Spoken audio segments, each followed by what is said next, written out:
Pancasila menjadi dasar negara Indonesia hingga hari ini, bahkan menjadi pedoman kehidupan bangsa Indonesia. Saya, Rizky Ardiansyah, dari Prodi Ilmu Hubungan Internasional, Fakultas Ilmu Sosial Ilmu Politik, dengan NIM E0612310003.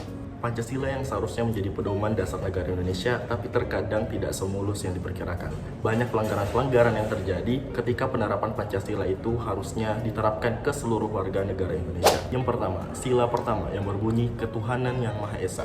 Kenapa sila ini masih banyak pelanggaran-pelanggaran yang terjadi? Padahal pada dasarnya Indonesia adalah negara yang beragama. Indonesia sendiri yang memiliki 5 agama yang diakui oleh negara, terkadang masih terjadi intoleransi, yang mana di antara agama tersebut masih terdapat konflik-konflik yang menimbulkan kericuhan di antara masyarakat. Dalam sila ini, beberapa kasus yang pernah terjadi di daerah saya sendiri, di antaranya adalah di Sulawesi Tengah, Kabupaten Poso, dan beberapa daerah terpencil di Sulawesi Tengah melakukan perang agama, sehingga pada saat itu tidak bisa diredakan kecuali Wakil Presiden Republik Indonesia saat itu turun untuk mendamaikan mereka secara langsung.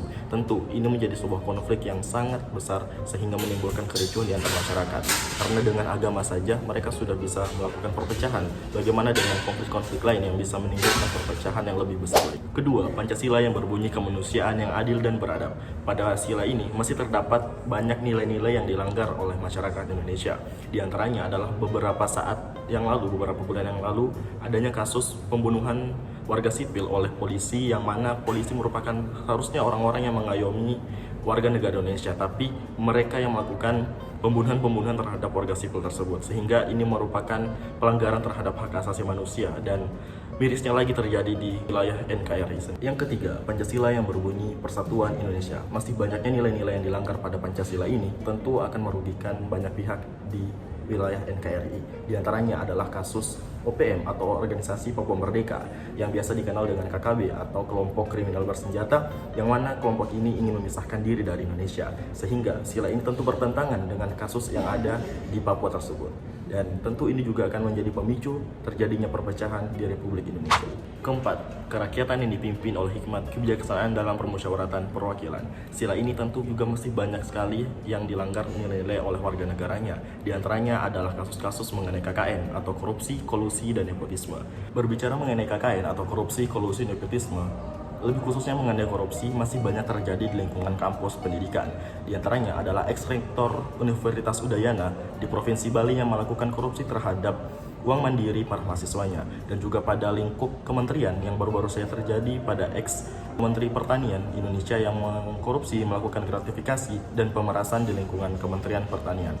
Tentu, kasus-kasus tersebut melanggar demokrasi Indonesia yang harusnya berjalan dengan baik dan merata untuk semua. Selain itu, pada kasus poin keempat ini juga banyaknya terjadi di era-era pemilihan umum. Banyaknya orang-orang yang tidak melakukan pemilihan sehingga suara mereka digolongkan sebagai golongan putih atau golongan yang tidak memilih. Tentu ini juga akan merusak demokrasi Indonesia yang harusnya seluruh warga negara mempunyai hak untuk memilih.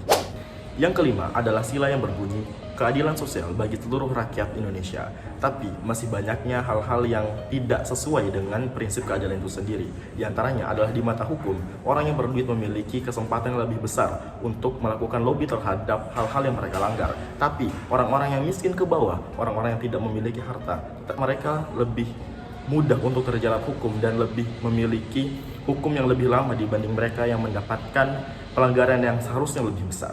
Tentu, ini melanggar keadilan-keadilan yang ada di Indonesia, yang mana seharusnya seluruh orang tanpa memandang derajat, harta, ataupun pangkat apapun, mereka harus mempunyai derajat yang sama di mata hukum. Itulah pelanggaran-pelanggaran yang terjadi di Indonesia, dan tentu ini menjadi PR untuk saya sebagai anak muda untuk tidak melakukan pelanggaran-pelanggaran tersebut.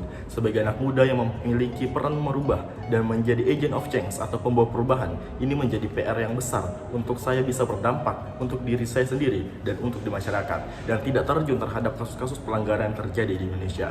Dan tentu sebagai mahasiswa yang memiliki peran untuk membawa perubahan terhadap kebaikan dan kemajuan Indonesia di tahun 2045. Terima kasih. Wassalamualaikum warahmatullahi wabarakatuh.